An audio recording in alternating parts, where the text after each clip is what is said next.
राम और कृष्ण में कोई भेद नहीं। भेद इसलिए नहीं है कि कृष्ण ही मूलतः राम है और राम ही तत्वतः श्री कृष्ण है।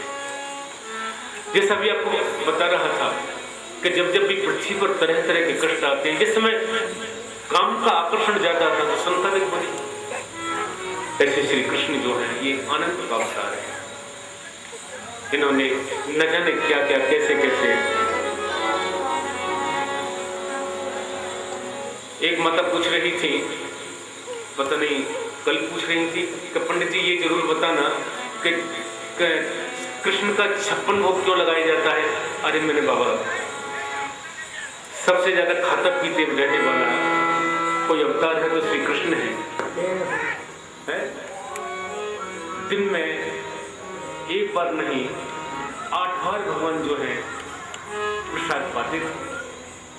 प्रातःकाल में स्वल्प आहार है, कभी पूर्ण आहार है, कभी दोपहर का भोजन है, कभी संध्या काल में फल इत्यादि है, कभी जिन बल्लभ सब बताया कि जो लोग यहाँ बैठे होंगे बता देंगे। अरे भाई 8 बार उनका भोजन होता था।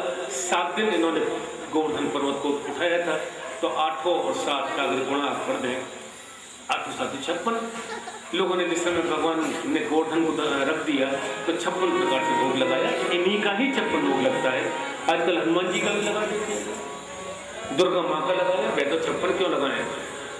100 तरह की प्रसादी का भोग लगाए, लेकिन मूल श्री कृष्ण का ही लगता है। कृष्ण ने न जाने कितने और आनंद के अवसरों को लाया। लेकिन ध्यान रखिए, जब ब्रज से गए, लौट करके संहार किया, जरासंध को छकाया, शिशुपाल को मारा, हर कथा हर लीला में हर उनके जो भी अवतार की प्रक्रिया है सब में कोई ना कोई अर्थ है, हर लीला मीनिंगफुल है। आगे जाकर श्री कृष्ण ने सुदामा से मिले, सुदामा का कल्याण किया, और तो और आपस में परिहास भी उनका, रुक्मिणी जी का विवाह हुआ। 108 16,108 विवाह किए। संतों की अलग इसके उत्तर है, लेकिन मेरा अपना एक ऐसा विचार है कि जिस समय नारकासुर के यहाँ 16,000 कन्याओं को और कैद खाने में डाल रखा था, नारकासुर जो था वो ये कहता था कि मैं 16,000 कन्याओं से विवाह एक साथ करूंगा। भगवान के पास सूचना आई, भगवान वहां पहुंचे, जाकर के नारकासुर का संहार किया। और 16,000 कन्याओं को हमको कौन स्वीकार करेगा? क्या माता पिता? कभी स्वीकार नहीं करेंगे, समाज स्वीकार नहीं करेगा। तो बोले ठीक है। श्री कृष्ण ने धर्म के साक्षात विग्रह है, मूर्ति, उन्होंने जो किया उसका पालन करें। श्री कृष्ण जो कहते हैं कमाल है। गीता जैसा महाभारत का केवल एक छोटा सा हिस्सा और सारे विश्व में कम से कम हजारों भाषाओं में जिसका अनुवाद हो चुका है, जैसा महान ग्रंथ। एक तरफ ये गीता जैसा महान ग्रंथ और एक तरफ न जाने कितने बाइबल, मैं किसी की निंदा नहीं कर रहा, लेकिन कितने बाइबल, कितने कुरान, सब सम्माननीय है, सब आदरणीय है, सब संतों की वाणी है। मैं तो यही निवेदन कर रहा हूँ कि मुझे अभी इन्होंने कि आज कथा आधा घंटा लेट शुरू हुई, तो सही है।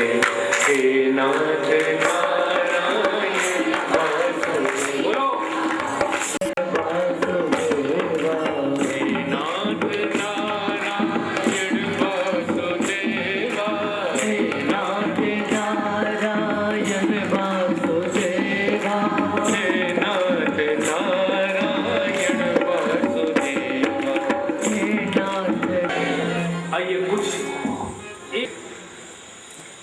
एक पत्नी के होने पर बेचैन हो जाते हैं।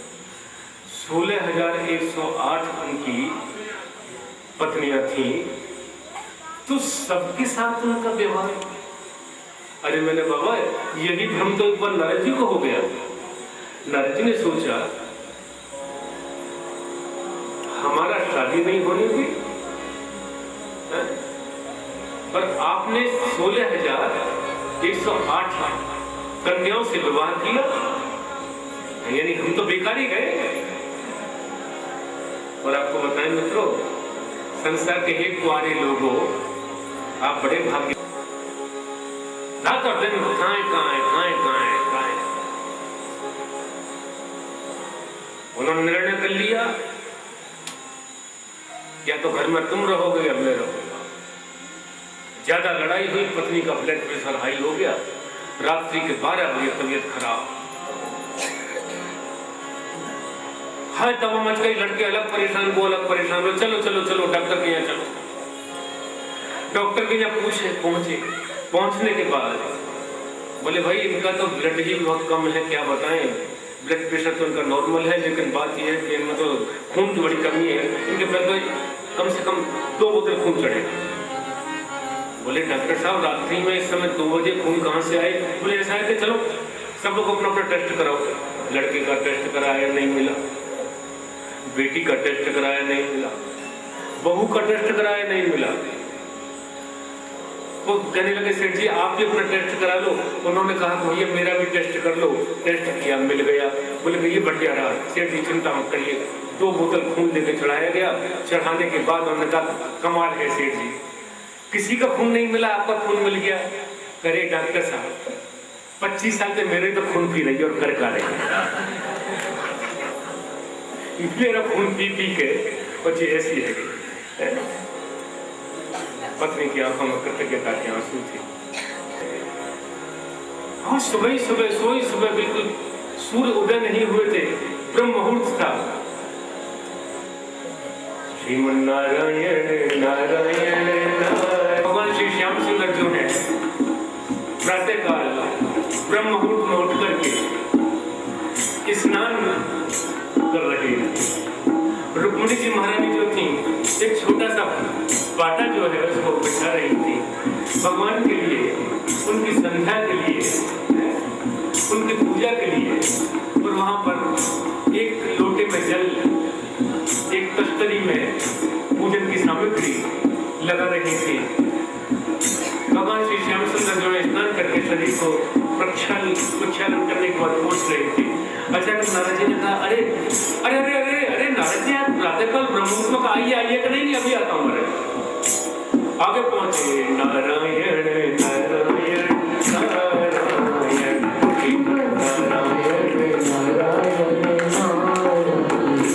भगवान जी के घर पर पहुंचे। देखते क्या है कि भगवान श्याम सुंदर जो है स्नान करने के उपरांत जो पाटा वहां छोड़ करके आए थे वही पाटा आगे रखा हुआ है, पूजन की सामग्री रखी हुई है। भगवान श्री श्याम सुंदर हाथ में जल ले रहे हैं, जल को लेकर के आचमन कर रहे हैं। आचमन करने के बाद रत्नों को प्रज्वलित करने के बाद ओम भूर्भुवः तत्सवितुर्वरेण्यं भर्गो देवस्य धीमहि धियो यो न प्रचोदयात्। श्री गायत्री जी कहते हैं प्रातः काल सूर्य उदय हो रहे हैं। भगवान अपनी संध्या वंदन करने के उपरांत ब्रह्म मुहूर्त में तदुपरांत वहां पर सूर्य को जल अर्घ देने के लिए जा रहे हैं।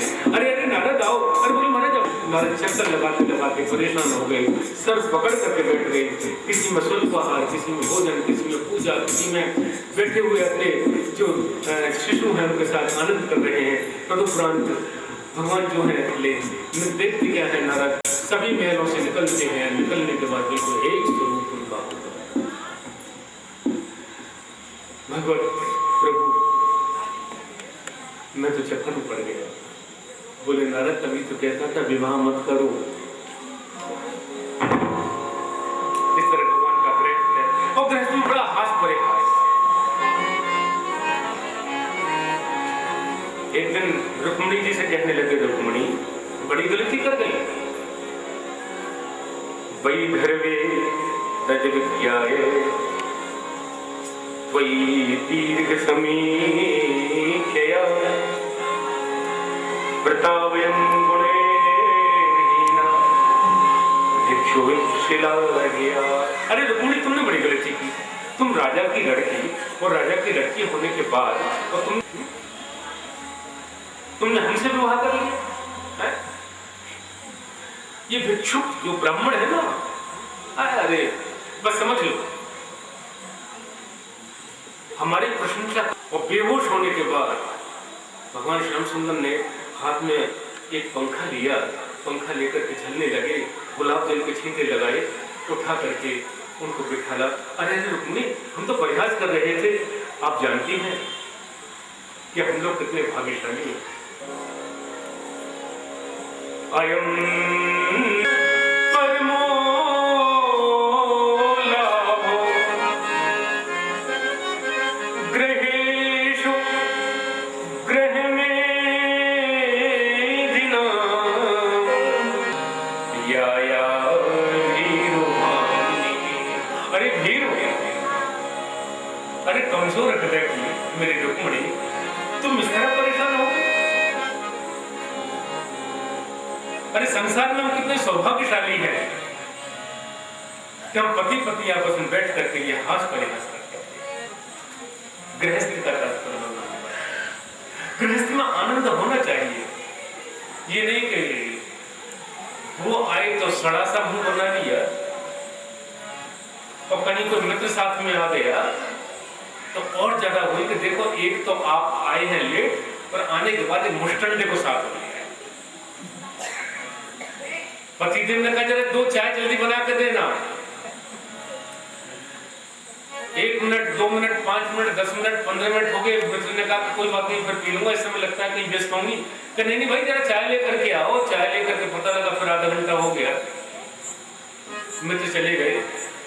क्या बताओ, घर में चाय नहीं था, चाय नहीं थी कि दूध नहीं था कि चीनी नहीं थी, पानी नहीं था, क्या नहीं था?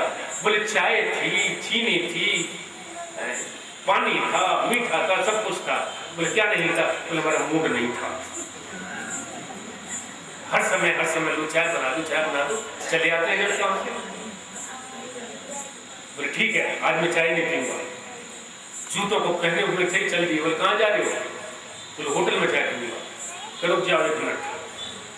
झट अपना सूट पहन करके सामने आ गई। बोले आप कहाँ जा रही है? चाय आप अकेले पिएंगे, मैं कहाँ पीऊंगी जा रही। ऐसा जो परिवार का आनंद। अरे यदा कदा कोई बात हो जाए तो बात है, लेकिन भाई कम से कम ये गृहस्थियों को आनंद है। भगवान जी कृष्ण जो है वो भी इस गृहस्थ का आनंद लेते हैं। प्रेमी जन उस संकल्प को पूरा कर ध्यान करिए। महाभारत का युद्ध, पितामह भीष्म ने प्रतिज्ञा कर ली कि कल एक पांडव को मारता।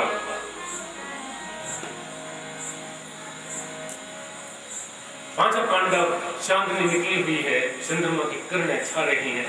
ऐसे में 5 पांडव बैठे हुए हैं। युधिष्ठिर कह रहे हैं अगर एक हम में से मर गया, 4 उसके साथ जीवित जल जाएंगे। द्रौपदी परेशान के समझ में नहीं आता। बड़े भैया, ये मेरे जो पति हैं, ज्येष्ठ पति हैं, न जाने क्या सोच लेते। सोचने लगे अरे कान्हा तुम कहाँ हो? समझ में नहीं आ रहा कहाँ पर छुप गए हो। देखते क्या है, मुस्कुराते हुए चले आते। आंखों में एक अलग आनंद है। अरे अरे द्रौपदी आओ आओ मेरे साथ आओ। हाथों को पकड़ा और पकड़ कर झट ले चले। द्रौपदी सोचने लगी पता नहीं आज इसके मन में क्या है। कहीं ऐसा तो नहीं है कि ये मुझको ले जा करके और दुर्योधन को सौंपने जा रहे हैं, युद्ध को समाप्त करने जा रहे हैं। समझ में नहीं आता है। भगवान श्री कृष्ण अंतर्यामी, उन्होंने सोचा क्या सोच रही है द्रौपदी। कहने लगे सच्ची एक बात बताओ। बोले प्रभु कहाँ ले जा रहे हो? तो इस समय ये बताओ कि मैं तुमको कुछ पिकनिक मना ले जाऊं कि सब मालपुआ खिलाने ले जा रहा हूँ? नहीं प्रभु, वो मैं पूछ रही थी। बोले चांदनी रात है तो इसलिए पूछ रही थी कि चांदनी रात में आपके साथ कोई रास रसाने नहीं ले जा रहा, चलिए आओ मेरे साथ। चलते चलते अचानक पितामह के शिविर में जाकर के रुक जाते हैं। कहने लगे रुको जो द्रौपदी। रुकी। रुकने के बाद उन्होंने कहा तुम्हारी जो चप्पलें हैं, तुम्हारी जूती है, बड़ा अलग है। और आप जानते हैं माताओं को या तो आभूषणों से बड़ा प्रेम होता है या चप्पलों से बड़ा होता है। किसी घर चले जाओ, लाइन की लाइन लगी हुई है, क्या बात है, लगता है जूतों की कोई दुकान है। द्रौपदी ने भी सुंदर पादुकाएं पहन रखी थी। बोला पादुकाओं को मुझे दो, और लेकर के उन्होंने पादुकाओं को लिया और अपने पीतांबर में रख लिया और लपेट करके बोले चिंता मत करो, ये कहीं नहीं खोली। पितामह से जाकर केवल प्रणाम कर दिया। पहुंची, जाकर के प्रणाम किया। जय सौभाग्यवती भव। घूंघट खोल दिया। बोले क्या कह रहे हैं? आपने तो प्रतिज्ञा कर लिया कल मेरे पति को एक को मार डालेंगे आप, और एक को मारा तो 4 तो वैसे ही मर जाएंगे, मृत्यु को प्राप्त कर लेंगे। वर्ण कर लेंगे।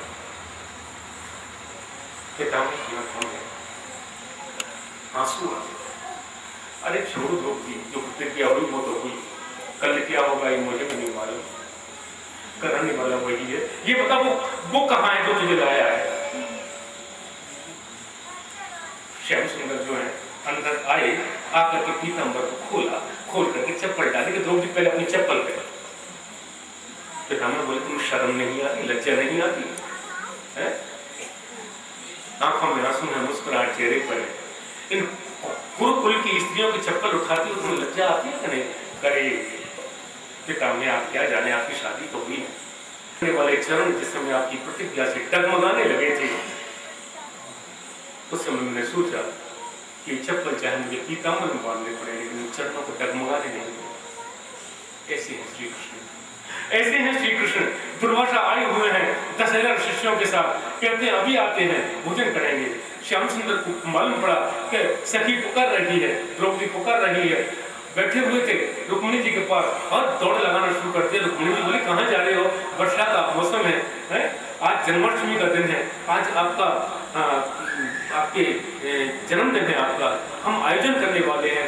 श्याम सुंदर बोले अब तू चुप रहो द्रौपदी, मैं अभी वो रुक्मिणी मैं अभी आता हूँ। और भागे चले जा रहे हैं, पसीनों में लथपथ हैं। पांडवों को वहां पर, बहनों भाइयों वहां पर जंगल में 12 वर्ष का वनवास है, वहाँ भागे चले जा रहे हैं। भागते भागते भागते भागते द्रौपदी जी के पास आते हैं। आके कहते हैं कृष्ण, द्रौपदी जी का ये नियम था कि सूर्य के द्वारा जो बर्तन दिया गया था उसमें जो मांगती थी मिल जाता था, लेकिन दुर्योधन ने दुर्वासा को सेवा करके प्रसन्न करके उस समय भेजा जिस समय द्रौपदी भोजन कर ले। दुर्वासा ने एक वस्तु कह दिया तो उस समय पहुंचे थे, जिस समय भगवान ने देखा करे ये क्या किया, पहुंचे जाकर के तब धो मान चुकी थी। अचानक उन्होंने कहा अरे द्रौपदी आज मेरा जन्मदिन है, ये बता कुछ खाने को है?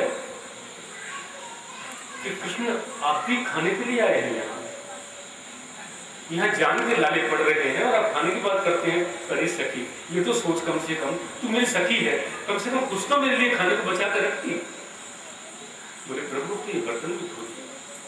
बोले तुमने बर्तन धो दिया लेकिन हाथ थोड़ी धोए हैं आपने, अब तक तुम्हारे हाथ पर तुम्हारा जूठन बचा।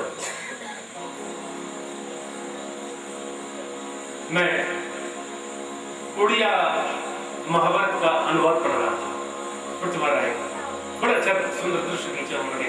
अचानक श्री कृष्ण ने उनके हाथ को पकड़ा और पकड़ कर झट उसमें से जो जूठन बची थी, बोले देखो ये तिनका बचा हुआ है, ये तुम्हारा जूठन बचा हुआ है।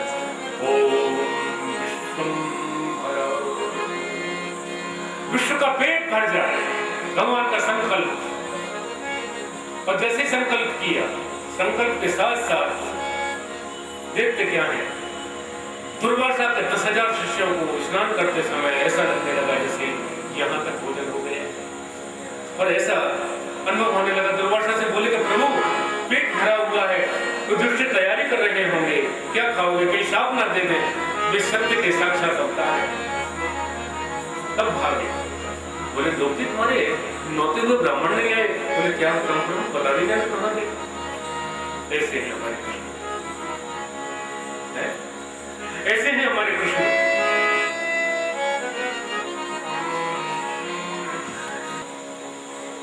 छठा दिन है, कहते हैं प्रभु आपने श्री कृष्ण के मुझे अनेक स्वरूप दिखाए, आप मुझे कम से कम कोई ऐसा चरित्र सुनाए जिसमें किसी निर्धन पर कृपा की, राजाओं पर कृपा की, उन्होंने भक्तों पर कृपा की, उन्होंने बड़े बड़े ज्ञानियों पर कृपा की, बड़े बड़े कर्मठों पर कृपा की, लेकिन कम से कम मुझे कोई ऐसा चरित्र तो सुना दीजिए।